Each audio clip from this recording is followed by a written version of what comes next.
ada salah satu komponen daripada Merdeka Belajar yaitu untuk komponen kewirausahaan. Itu Prof, untuk mahasiswanya jika ingin mengikuti program kewirausahaan, apakah harus relevan dengan jurusan mahasiswa tersebut? Contohnya kalau mahasiswanya dari jurusan keperawatan, apakah harus juga program kewirausahaan yang dijalankan juga dari berkenaan dengan topik keperawatan seperti itu, Prof? Iya, kewirausahaan itu jangan diartikan bisnis ya. Kewirausahaan itu yang lebih penting adalah menanamkan jiwa kewirausahaan melalui kegiatan, gitu, melalui suatu kegiatan yang bermanfaat. Itu sebenarnya inti dari kewirausahaan.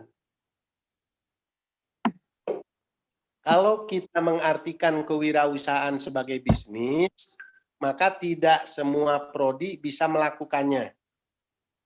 Tapi kalau kita mengartikan kewirausahaan itu sebagai jiwa, gitu ya, jiwa wirausaha seperti jujur, teliti, disiplin, loyal, integritas, nasionalis dan lain sebagainya, gitu ya, sebagai jiwa kewirausahaan.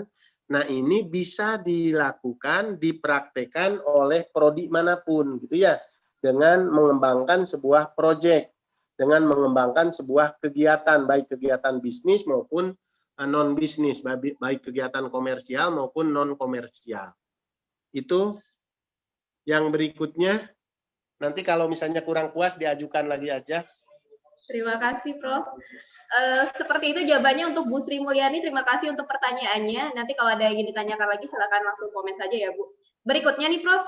Berkenaan dengan program Merdeka Belajar dan Kampus Merdeka sendiri. Kalau menurut Prof sendiri, apa sih hal paling urgent yang perlu kita persiapkan agar proses kita, setiap institusi dalam mempersiapkan Merdeka Belajar dan Kampus Merdeka ini lancar untuk kedepannya, Prof? Apa hal yang paling urgent yang perlu kita siapkan? Yang paling prinsip adalah kerjasama atau MOU. MOU antara kampus dengan dunia usaha maupun dunia industri dan dengan lembaga-lembaga, dengan berbagai lembaga di luar kampus, gitu ya, baik lembaga pendidikan maupun lembaga non pendidikan.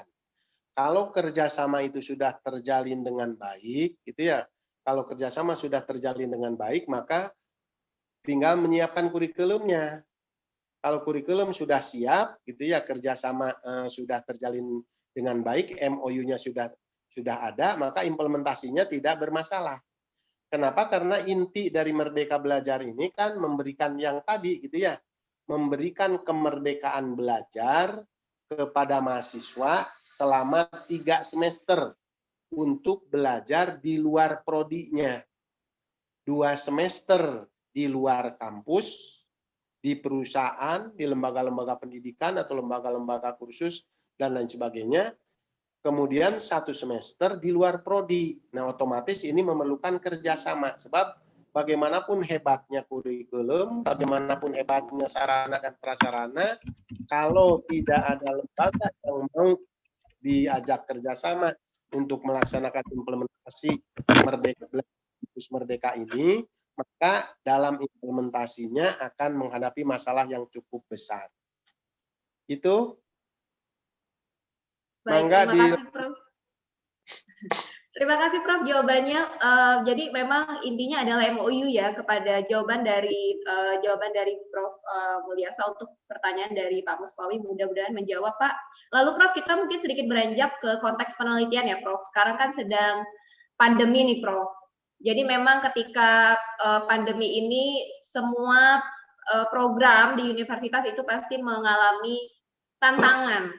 Nah, kalau kita melihat daripada tema materi ini, Prof, ada saran atau kiat-kiat nggak, Prof, kiranya agar penelitian kita yang berbasis Kampus Merdeka, Merdeka Belajar ini tetap bisa diimplementasikan walaupun dalam situasi pandemi seperti ini, Prof? Iya, kalau untuk penelitian kan sebenarnya tidak ada masalah karena bisa dilaksanakan melalui daring. Penelitian itu lebih mudah melalui Google, gitu ya. Jadi Google sekarang sudah banyak sarananya, sudah menawarkan berbagai sarana untuk berbagai kepentingan, terutama untuk penjaringan data. Jadi sekarang malah lebih mudah kalau penelitian survei, gitu ya. Kalau penelitian survei tinggal di share aja di grup. di grup WA misalnya gitu ya, atau di Facebook dan lain sebagainya. Nanti tinggal diuji normalitas, diuji reliabilitas, dan diuji validitasnya. Kalau itu sudah teruji gitu ya, sama saja dengan penelitian pada saat luring walaupun dilaksanakan secara daring. Itu yang kuantitatif ya, yang menghadapi masalah paling mungkin yang kualitatif gitu ya, karena kualitatif itu kan memerlukan observasi langsung gitu ya, bahwa di dalam kualitatif itu kan dinyatakan yang menjadi instrumennya itu adalah peneliti itu sendiri. Nah, kalau kualitatif mungkin menghadapi berbagai kendala, maka sebaiknya gitu ya, untuk penelitian di era pandemi ini kita pilih metode kuantitatif gitu ya, metode kuantitatif yang dalam pelaksanaannya bisa menggunakan teknologi, menggunakan Google dan lain sebagainya tanpa mengurangi hasil, gitu ya, tanpa mengurangi hasil penelitian. Jadi untuk yang kualitatif sebaiknya ditunda dulu. Kenapa ditunda dulu? Karena kualitatif prinsip yang utamanya itu peneliti sebagai instrumen yang harus bertemu langsung dengan subjek. Padahal sekarang kan harus jaga jarak, gitu ya, tidak boleh ke sana kemari, bahkan menimbulkan masalah nanti. Dan walaupun bisa, gitu ya, walaupun bisa kan harus pakai masker, harus pakai protokol dan sebagainya, cenderung data-data yang dikumpulkan pun tidak akan begitu optimal. Oleh karena itu lebih baik, gitu ya, dalam era pandemi ini kita memilih pendekatan penelitian kuantitatif untuk berbagai penelitian, termasuk penelitian Merdeka Belajar Kampus Merdeka ini. Itu Mbak.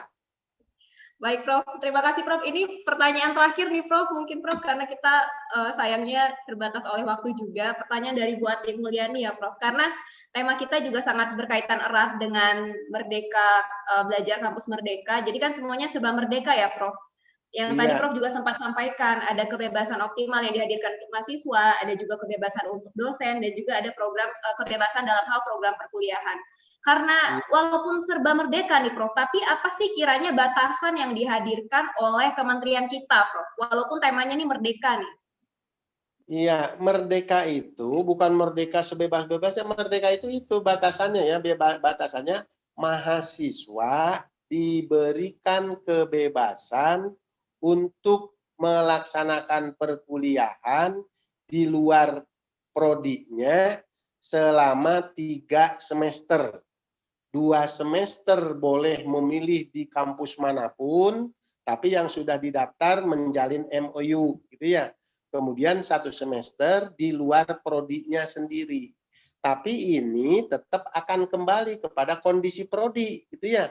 Kalau prodinya tidak menyiapkan di luar kampus, ya mahasiswa tetap belajarnya hanya di prodinya sendiri gitu. Jadi tetap akan kembali kepada prodi masing-masing gitu ya, dalam menangkap merdeka ini. Jadi artinya merdeka bukan tidak ada batas gitu ya. Dia merdeka kalau ada sarana. Makanya kewajiban setiap universitas, setiap rektor adalah menjalin kerjasama dengan berbagai lembaga, dengan berbagai dunia usaha dan dunia industri untuk siap gitu ya, untuk siap dijadikan ajang belajar oleh mahasiswa.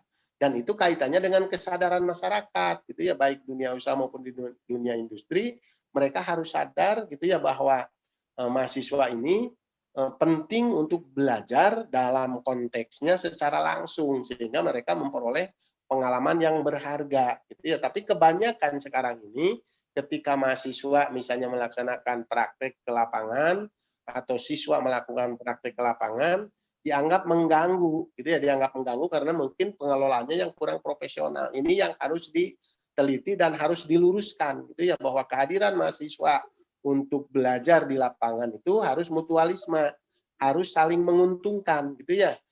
Dunia usaha yang dijadikan ajang untuk magang, untuk praktek juga diuntungkan, mahasiswa dan kampus juga diuntungkan. Harusnya sama-sama untung, win-win solution gitu ya. Selama ini kan kadang-kadang praktek ini dianggap mengganggu gitu ya, sehingga tidak sedikit misalnya saya contohkan SMK saja ya, bukan di perguruan tinggi contohnya. SMK banyak yang praktek di dunia usaha misalnya gitu ya, tapi mereka tidak praktek ilmu, mereka malah disuruh misalnya disuruh motokopi gitu ya, kemudian disuruh menjaga disuruh menjaga meja tamu dan lain sebagainya. Ini tidak sesuai, itu tidak sesuai dengan MOU. Oleh karena itu tadi yang paling penting adalah menyiapkan dulu MOU dengan berbagai pihak dan nanti disepakati bersama untuk dilaksanakan. Siapa mengerjakan apa, itu lebih penting. Begitu, terima kasih. Baik, Masih Prof, ada? terima kasih. Masih Terima ada kasih, atau Prof, jawabannya. Sebenarnya masih banyak nih, Prof, pertanyaannya, tapi karena kita sayangnya terbatas waktu nih, Prof, jadi mungkin lain ya? iya, Prof, di kesempatan lain mungkin kiranya kita bisa berjumpa kembali, baik secara virtual ataupun secara langsung ya, Prof. Terima kasih kepada Prof. Mulyasa, Bapak Ibu. Jadi seperti itu ya. Jadi Kampus Merdeka walaupun temanya merdeka, tapi tetap saja implementasinya harus berbasis daripada konteks program studi, institusi, dan juga berdasarkan kolaborasi daripada stakeholder. Baik, kami ucapkan terima kasih sekali untuk Profesor Dr. Haji M. Mulyasa. Terima kasih, Prof, atas waktunya. Bapak Ibu, sehat-sehat, Prof. Mohon maaf apabila ada kekurangannya ya, karena tadi ini jaringan yang kurang optimal, agak mengganggu. Tapi mudah-mudahan kehadiran saya bisa paling tidak bisa memberikan semangat, gitu ya, semangat kepada teman-teman, khususnya para dosen dan mahasiswa untuk melakukan berbagai penelitian yang bermanfaat untuk masyarakat. Demikian, terima kasih. Assalamualaikum warahmatullahi wabarakatuh. Waalaikumsalam warahmatullahi wabarakatuh. Amin ya rabbal alamin. Terima kasih Prof. Mulyasa. Baik Bapak Ibu, sungguh banyak sekali ya masukan yang kita dapatkan dari 3 materi yang kita saksikan pada hari ini. Dan berikutnya nih, untuk beberapa saat ke depan akan lebih banyak lagi masukan ilmu baru yang akan kita dapatkan. Maka dari itu kami dari panitia mengingatkan Bapak Ibu untuk standby di ruang yang telah dibagi berdasarkan rundown yang telah kami bagikan. Kepada panitia kami persilakan mungkin apabila ada yang ingin disampaikan berkenaan dengan sesi paralel yang akan kita laksanakan beberapa menit ke depan. Saya langsung lab ya, langsung pamit ya. Terima kasih Prof. Sehat-sehat selalu Prof. Waalaikumsalam. Waalaikumsalam.